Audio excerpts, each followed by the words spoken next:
दोस्तों, अभी तक आप लोगों ने देखा कि धरा तप को किसी और लड़की के साथ देखकर वह अच के पास आकर उसकी आंखें बंद कर लेती है। अब आगे वो अच को खींचते हुए दूसरी तरफ ले गई। उसने अच को थोड़ी दूर ले जाकर उसके चेहरे पर अपना हाथ हटा दिया। अच उसको हैरानी से देख रहा था। क्या हुआ? तुम इस तरह से क्यों बिहेव कर रही हो? वो कुछ नहीं, वो तब एक लड़की के साथ। यह कहकर धरा ने अपनी मुंडी नीचे झुका ली। उसको अब शर्म आ रही थी। वो इतनी पागल कैसे हो सकती है? पर इससे पहले भी वो तब के रूम में इसी तरफ से जाती थी, इसलिए आज भी वो ऐसे ही चली गई। धरा की बात सुनकर आज समझ चुका था कि वहाँ क्या हुआ होगा। उसने धरा की कमर पकड़ी और उसको खुद के करीब खींच लिया। उसने धरा को टोंट कसते हुए कहा, तुम ऐसे ही किसी के भी कमरे में ऐसे ही नहीं जा सकती। सबकी अपनी अपनी लाइफ होती है, चाहे वो तुम्हारा एक्स बॉयफ्रेंड ही क्यों ना हो। धरा उसकी बात तुरंत समझ गई। ये आदमी मुझे नीचा दिखाने का कोई भी मौका नहीं छोड़ता। धरा को एहसास हुआ कि कुछ तो गड़बड़ है। उसने अपने आसपास देखा। सब नौकर उसको और अच को ही बड़े अजीब तरीके से देख रहे थे। उन्होंने जब ये देखा कि धरा उनको घूर रही थी, तो वो सब अपना अपना काम करने लगे। धरा ने अच को दूर करते हुए कहा, क्या कर रहे हो तुम? सब हमें देख रहे हैं। अच्छा, तुम्हारा एक्स बिना दरवाजा बंद किए सब कर सकता है और मैं तुम्हें पकड़ भी नहीं सकता। ये इंसान। धरा ने अपने पैर जोर से पटके और उस ओर चल पड़ी जहाँ उसका रूम था। आज भी उसके पीछे पीछे जाने लगा। तनु ने जब तब के मुंह से प्रीसा सुना तो वो घबरा गई। तब अब तक उठ चुका था और उसने कपड़े भी पहन लिए थे। तब ने तनु से कहा, तुम भी तैयार हो जाओ, मैं बाहर जा रहा हूँ। धरा आई है? तनु ने पूछा। तब ने जवाब दिया। धरा अपने रूम में गई और उसने सबसे पहले तनु को आवाज़ लगाई। उसको लगा कि शायद तनु उसके ही रूम में रुकी होगी। कहीं तब ने उसे गुस्से से बाहर तो नहीं निकाल दिया। ये ख्याल आते ही धरा थोड़ा घबरा गई। तब अपने रूम से बाहर आते हुए खुश नजर आ रहा था। उसको लगा कि धरा वापिस आ गई है, लेकिन अच उसके साथ क्यों आया है? ये बात तब को समझ में नहीं आ रही थी। तब की नज़र धरा और अच पर जाती है, जो आपस में कुछ बातें कर रहे थे। तब बड़े बड़े कदम लेकर उसके पास जाता है। प्रीसा, तुम आखिर आ ही गई। जैसे ही अच ने तब की आवाज़ सुनी, उसने धरा को पकड़कर खुद के पीछे कर लिया। अच ने तब से कहा, आई तो है, लेकिन जाने के लिए। धरा अच के पीछे से निकल कर आई और उसने तब के एक्सप्लेन करते हुए कहा, वो मैं अपना कुछ ज़रूरी सामान लेने आई थी। धरा की बात सुनकर तब मायूस हो जाता है। प्रीसा, आखिर तुम्हें इसने किस तरह से फोर्स किया है? तुम मुझे बताओ, मैं इसको छोड़ूंगा नहीं। तब ने गुस्से से अपनी मुट्ठियां भींचते हुए कहा, ऐसी कोई बात नहीं है, तुम कुछ ज़्यादा ही सोच रहे हो। धरा को समझ में नहीं आ रहा था कि आखिर वो किस तरह से तब को समझाए। तुम्हें क्या लगता है मुझे कुछ दिखाई नहीं दे रहा? तुम्हारे चेहरे से ही लग रहा है कि तुम इसके साथ खुश नहीं हो। तब की बात सुनकर धरा ने अपना चेहरा नीचे झुका लिया। आज बहुत देर से तब की बकवास सुन रहा था, पर जो तब ने अभी कहा कि धरा उसके साथ खुश नहीं है, ये बात सुनकर अच का गुस्सा बढ़ने लगा। धरा को एहसास हो चुका था कि अगर उसने कुछ नहीं कहा तो अच और तब के बीच लड़ाई हो सकती है। धरा ने कुछ सोचते हुए तब से कहा, तब अच ने मुझे किसी भी चीज़ के लिए फोर्स नहीं किया है। मैं अच से प्यार करती हूँ और इसी प्यार के कारण मैं उसकी तरफ खींची चली गई। ये कहकर उसने तब को इशारा किया। वो तब को ये समझाना चाहती थी कि उन दोनों ने जो ही प्लान बनाया था कि धरा अच से शादी करके उससे बदला लेगी। तब उसकी बात देर से ही सही, लेकिन समझ गया। धरा ने अपनी बात जारी रखते हुए कहा, और वैसे भी तुम्हें तो कोई और मिल गई है। धरा ने तप को टीस करते हुए कहा। उसको खुशी थी कि तप अब एक लड़की के साथ है। धरा तो उसको वो प्यार नहीं दे पाई, लेकिन शायद कोई और दे दे। ऐसा नहीं है। तप ने इतना ही कहा था कि उसके रूम का दरवाजा खुलता है और उसमें से एक सुंदर लड़की निकलती है। तनु धरा हैरानी से उसको देखते हुए कहती है। उसको यकीन नहीं हो रहा था कि जिस लड़की के साथ तप था वो और कोई नहीं, तनु थी। तनु ने जैसे ही धरा को देखा उसने कहा, यार मैं तुम्हें सब कुछ एक्सप्लेन करूंगी, प्लीज तुम मुझे गलत मत समझना। धरा ने तनु को बीच में ही रोकते हुए कहा, यार मैं एक दिन के लिए गायब ही क्या हुई, तुम दोनों ने उसका फायदा उठा लिया। रुको, मेरे पीठ पीछे ये सब कब से चल रहा है? छोड़ो, जब से भी चल रहा हो, मैं तो तुम दोनों के लिए बहुत खुश हूँ। इतना कहते हुए धरा ने तनु को गले से लगा लिया।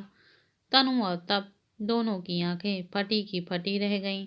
तप ने मन में ही सोचा, क्या सच में ये लड़की उसकी गर्लफ्रेंड थी? ये तो ऐसे खुश हो रही है जैसे ये ऐसा कुछ होने का ही इंतजार कर रही हो। तनु को गले लगाने के बाद धरा तप को गले लगाने को आगे बढ़ी थी, लेकिन दूसरे ही पल अर्श ने उसे पीछे खींच लिया। अर्श ने घूर कर तप को देखा और फिर धरा को। हाथ हवा में ही रह गए जो उसने तप को गले लगाने के लिए उठाए थे। अर्श ने धरा के दोनों हाथों को नीचे करके उन्हें अपने एक हाथ से पकड़ लिया। जिस काम के लिए आई हो वो काम करो और चलो यहाँ से। तब को अब अर्श के ऊपर गुस्सा आने लगा था। उसने अपने गुस्से को कंट्रोल किया और धरा से कहा, प्रीसा तुम मुझे माफ कर दो। धरा को लगा कि तब उस रात के लिए माफी मांग रहा है। उसने कहा, कोई बात नहीं है, मैं इस बात को भूल चुकी हूँ। तब के दिल में बहुत दर्द हुआ धरा की बात सुनकर, इतना कि जब उसे अर्श ने उससे शादी के बारे में पता लगा था उस वक्त भी ऐसा दर्द महसूस नहीं हुआ। इस लड़की ने कभी मेरे दिल की बात नहीं समझी और अब ये ऐसे खुश हो रही है जैसे उसकी कोई लॉटरी लग गई हो।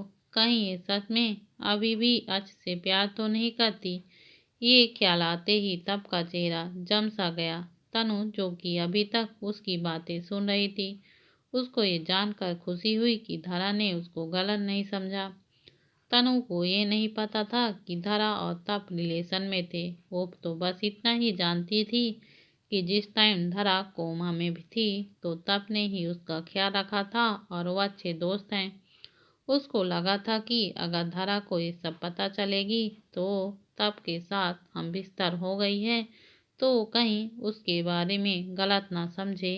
धरा ने अर्श से अपना हाथ छुड़ाते हुए कहा, अब छोड़ो मुझे, मैं अपना सामान लेने जा रही हूँ। अर्श ने जैसे ही धरा का हाथ छोड़ा, धरा ने तनु का हाथ पकड़ लिया। चलो अब मेरे साथ, मेरी सामान लेने में हेल्प करो। कुछ ही देर में वो दोनों अर्श और तप की नजरों से गायब हो गईं। अब वहाँ अर्श और तप अकेले थे। अर्श ने तप की तरफ एक साइकेट्रिक लुक दिया और एक अजीब स्माइल देते हुए कहा, तुम जानते हो तुम्हारे और मेरे में क्या अंतर है? अर्श रुका और तप के फेस पर प्रश्न भरा लुक देखकर उसने कहा, चलो मैं ही तुम्हें बता देता हूँ। धरा से 2 साल दूर होने के बाद भी मैंने किसी लड़की को नजरें उठाकर तक नहीं देखा, पर तुम तो आधे दिन में ही एक लड़की के बिस्तर तक पहुंच गए। क्या तुम सच में उससे प्यार करते थे या क्या सच में तुम्हारे बीच कपल जैसा कुछ भी था? धरा को देखकर तो ऐसा बिल्कुल नहीं लगता कि वो कभी तुमसे प्यार करती होगी जिस तरह से वो तुम्हें और उस लड़की को एक साथ देखकर खुश थी। उससे साफ जाहिर था कि वो। अर्श ने बस इतना ही कहा था कि तप ने बीच में ही गुस्से से कहा, चुप हो जाओ मिस्टर रायजादा, वरना मैं तुम्हें यहाँ से जाने लायक नहीं छोड़ूंगा। अर्श मुस्कुराया और उसने कहा, मैं तुम्हारा दिल नहीं दुखाना चाहता था। ये सब बोलने के पीछे मेरा एक ही मकसद था। अर्श रुका और उसके चेहरे पर एक सीरियसली एक्सप्रेशन आ गए। उसने अपनी बात जारी रखते हुए कहा, उससे दूर रहना। अच उस वक्त बहुत ही डरावना नजर आ रहा था। तब को उसकी आंखों में गुस्सा पर धरा के लिए अधिकार की भावना साफ नजर आ रही थी। जैसे उसकी आंखें कह रही हूँ, धरा सिर्फ उसकी है, सिर्फ और सिर्फ उसकी। उधर रूम में धरा ने तनु से कहा, तब बहुत ही अच्छा लड़का है वो, और लड़कों के जैसा बिल्कुल नहीं है। वो तुम्हें हमेशा ही खुश रखेगा। तनु उसको बताना चाहती थी कि ऐसा कुछ नहीं है जैसा वो सोच रही थी। जो भी उसकी और तब के बीच में हुआ वो बस एक गलत फहमी थी, लेकिन तनु के मुंह से कुछ नहीं निकला और वो बस मुस्कुरा दी। तारा ने कुछ डॉक्यूमेंट्स और कुछ जरूरी सामान अपने साथ लिया। जब धरा और तनु बाहर आई तो अच जल्दी से धरा के पास गया और उसने अपने एक हाथ से धरा का कुछ सामान उठाया और एक हाथ से उसका हाथ पकड़कर उसको बाहर की तरफ ले जाने लगा। धरा को अब अच का बिहेव बहुत अजीब लग रहा था और साथ ही साथ उसको गुस्सा भी आ रहा था। उसने अच को रोकते हुए कहा, मुझे ठीक से मिलने तो दो इनसे। तुम बहुत मेल मिलाप कर लिया है, अब चलो यहाँ से। अच ने सख्त लहजे में जवाब दिया। दारा ने मन ही मन कहा, खड़ूस। दारा चलते चलते हुए ही पीछे मुड़ी और उसने तब को आवाज देते हुए कहा, ध्यान रखना अपना और तनु का। फिर तब ने एक गहरी सांस ली और मन ही मन कहा, कहाँ गया तुम्हारा वो बदला जो तुम अच से लेने वाली थी, तुम्हारी वो नफरत जो तुम मुझसे करती थी। सच बात तो ये है कि तुमने मेरे प्यार को इसीलिए नहीं अपनाया क्योंकि तुम्हारे दिल में पहले से ही अच था। उसके सामने आ जाने से तुम सब कुछ भूल गए, चाहे वो तुम्हारा बदला हो या तुम्हारी नफरत। तुम अच से प्यार करती हो, प्यार। तनु काफी देर से तब को आवाज लगा रही थी, लेकिन तब को जैसे कुछ सुनाई ही नहीं दे रहा था। वो अपने ही ख्यालों में गुम था। तनु ने तब के कंधे पर हाथ रखा और उसको हिलाते हुए कहा, तब तब कहाँ खोए हो तुम। तब अपने ख्यालों से बाहर आया और उसने कहा, चलो ब्रेकफास्ट करते हैं। तब मुड़ा और वहां से जाने लगा। मैं जा रही हूँ। तब ने जब तनु के मुंह से निकले हुए इन शब्दों को सुना तो एक जगह रुक गया। उसकी सांसें मानो थम सी गई हों। वो मुड़ा और उसने अपने एक्सप्रेशन अपने चेहरे पर आने नहीं दिए।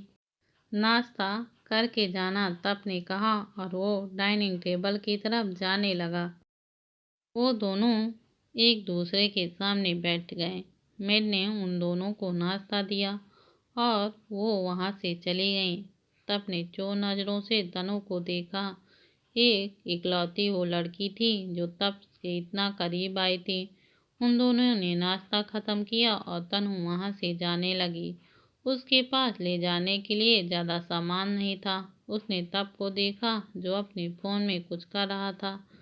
उसने धीरे से तब से कहा, बाय तब। ये बोलते हुए उसकी आंखें नम थी। तब ने अपनी गर्दन ऊपर उठाई और उसने तनु से कहा, मैंने तुम्हारे लिए एक फ्लैट खरीदा है, तुम उसमें रहना और मेरा ड्राइवर तुम्हें वहां छोड़ देगा और तुम मेरी कंपनी में भी जॉब के लिए आ सकती हो। नहीं, मैं तुमसे ये नहीं ले सकती। तनु ने हैरानी और परेशानी के साथ कहा, तुम्हारे लिए पुरानी जगह पर रहना सेफ नहीं है। वो तुम्हें कहीं से भी ढूंढ सकता है और अगर तुम्हें मेरा फ्लैट देना नहीं अच्छा लग रहा है तो तुम उस टाइम पैसे दे देना जब तुम्हारे पास होंगे। तब ने अपनी जेब से अपना एक कार्ड निकाला और तनु को देते हुए कहा, तुम कभी भी मेरी कंपनी में जॉब के लिए आ सकती हो। ये कहकर तब वहां से चला गया। तनु बस अपने हाथ में पकड़े उस कार्ड को देख रही थी। कार में धरा चुप होने का नाम नहीं ले रही थी। तुमने मुझे वहां रुकने क्यों नहीं दिया? मैं वहां कुछ और देर रुकना चाहती थी। तुम बहुत क्रूर हो। ये सब कहते हुए धरा किसी बच्चे की तरह लग रही थी। अच उसकी बकबक सुनते जा रहा था, लेकिन अपने मुंह से एक भी शब्द नहीं निकाला। धरा ने तभी अच की टांग पर एक छोटा सा कीड़ा चलते हुए देखा। उसने अपना हाथ उठाया और उस कीड़े को अच की टांग से हटाने की कोशिश की। धरा के इस तरह अचानक से छूने से आज हैरान हो गया। उसने कार को साइड में करते हुए अचानक से ब्रेक लगा दिए। उसने धरा की तरफ देखा और तेज सांस लेते हुए कहा, मुझे अभी करना है। धरा को कुछ समझ में नहीं आया कि अर्श की बात का क्या मतलब है। उसने कहा, क्या करना है? अर्श ने उसकी तरफ अपनी लाश भरी नजरों से देखा और कहा, पीछे चलो फिर बताता हूँ। धरा को जब जाकर समझ आया आखिर उसकी बात का क्या मतलब है। धरा ने एकदम से अपना हाथ उसकी जांघ से हटाया और गुस्से से कहा, तुम बहुत बेशर्म हो। तुम्हारी बेशर्मी की कोई हदें नहीं है। हाँ, बस तुम्हारे लिए ये बेशर्मी। और मैं तुमसे वादा करता हूँ कि किसी और को ऐसी बेशर्मी कभी नहीं दिखाऊंगा। उसकी बात सुनकर धरा और भी ज्यादा चिढ़ गई। धरा ने एक गहरी नजर अर्श पर डाली और कहा, मैं कैसे मान लूं कि तुम्हारी जिंदगी में मेरे अलावा कोई और नहीं है। धरा की आंखें साफ जाहिर कर रही थीं कि वो इस सवाल का जवाब जानना चाहती है। अर्श ने धरा की आंखों में सीरियसनेस को भांप लिया था। अर्श ने धरा के थोड़ा करीब जाकर कहा, मेरी लाइफ में तुम पहली और आखिरी लड़की हो। धरा ने जैसे ही अर्श की आंखों में देखा तो 1 मिनट के लिए स्तब्ध रह गई। अर्श को देखकर ऐसा लग रहा था जैसे वो झूठ नहीं बोल रहा है। धरा ने उसकी सांसें अपने चेहरे पर महसूस की। उसको पुरानी बातें याद आने लगी। अगर अर्श सच बोल रहा है तो वो क्या था जो उसने 2 साल पहले उस वीडियो में देखा था? वो लड़की कौन थी जिसके साथ आज इंटीमेट हो रहा था? क्या वो वीडियो झूठी हो सकती है? ऑफ कोर्स धरा जानती थी कि ऐसी वीडियो में एडिटिंग की जा सकती है। 2 साल पहले वो अर्श से ये सब पूछना चाहती थी और उससे पूछने ही जा रही थी, लेकिन इससे पहले कि वो कुछ भी पूछ पाती तब की कार से उसका एक्सीडेंट हो चुका था। वो 1 साल के लिए कुओं में चली गई थी। तब उसको अपने साथ इंग्लैंड लेकर चला गया। उसने उसकी देखभाल की जिसकी वजह से वो जल्दी रिकवर हो गई थी। वो अपनी लाइफ में मूव ऑन करना चाहती थी, इसलिए उसने तब को डेट किया, पर वो सब बेकार हो गया जब अर्श ने उसका सामना हुआ। ये सब सोचकर धरा के दिल की धड़कनें अचानक से बढ़ गईं। अर्श ने उसको सोच में डूबा हुआ देखा तो वो निराश हो गया। उसने धरा की डुंठी को पकड़ा और उसके लिप्स पर जोर से बाइट किया। वो उसको पनिशमेंट देना चाहता था। उसकी हिम्मत भी कैसे हुई अर्श को इग्नोर करने की। धरा को अचानक से जब अपने लिप्स पर दर्द हुआ तो वो अपने ख्यालों से बाहर आई। उसने अर्श को धक्का देते हुए कहा, दूर हटो। अर्श ने एक कोल्ड एक्सप्रेशन के साथ धरा से पूछा, क्या हुआ? तुम किसके बारे में सोच रही हो? खाने के बारे में, धरा ने खिड़की के बाहर देखते हुए कहा। वो अभी भी किसी गहरी सोच में थी। खाने के बारे में? अर्श के चेहरे पर अजीब लुक आ गया। तुम्हें भूख लगी है क्या? हाँ, बहुत ज्यादा। धरा ने बात टाल दी क्योंकि अभी अर्श से इस बारे में पूछना नहीं चाहती थी। अर्श ने जब ये सुना कि धरा को भूख लगी है तो उसने कार को स्टार्ट कर दिया। उसकी कार के आगे और पीछे एक एक कार थी जिसमें बॉडीगार्ड्स बैठे थे। जब से अर्श के ऊपर हमला हुआ था तब से उसके साथ हमेशा ये बॉडीगार्ड्स रहते थे। क्या ये सब सच में माँ ने करवाया था? अभिनव कपिल की बात सुनकर बहुत ज्यादा हैरान था। कपिल ने अपना सर नीचे झुकाया हुआ था और वो बहुत ज्यादा शर्मिंदा लग रहा था। कपिल ने अपनी गर्दन हाँ में हिलाई। कपिल ने अपनी बात जारी रखी और उसने आगे कहा, सर मुझे माफ कर दीजिए, मैं ऐसा कुछ करना नहीं चाहता था, लेकिन आपकी माँ ने मुझे धमकी दी थी कि अगर मैंने उनका काम नहीं किया तो वो मुझे मेरी बच्ची को मार डालेंगी। उन्होंने मुझे धरा का एक नकली वीडियो बनाने को कहा और ऐसा ही उन्होंने बॉस के साथ भी किया। उन्होंने मुझे इस काम के लिए इसलिए चुना क्योंकि बॉस सबसे ज्यादा मुझ पर ही ट्रस्ट करते थे। वो मेरे काम पर कभी शक नहीं करते। कपिल के चेहरे पर पछतावा साफ साफ दिखाई दे रहा था। अभिनव बड़े ध्यान से कपिल की बातें सुन रहा था।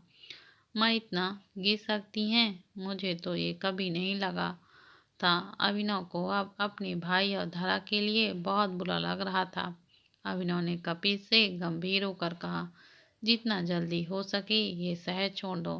मैं तो तुम्हारी मजबूरी समझ गया हूँ, लेकिन मेरा भाई कभी किसी की मजबूरी नहीं समझता, वो तुम्हें खत्म कर देगा। कपिल को अच का पता था कि वो शॉर्ट टेम्पर इंसान है। उसने 2 साल पहले उसको इसलिए नौकरी से निकाल दिया क्योंकि उसने वो वीडियो अच को दिखाई थी।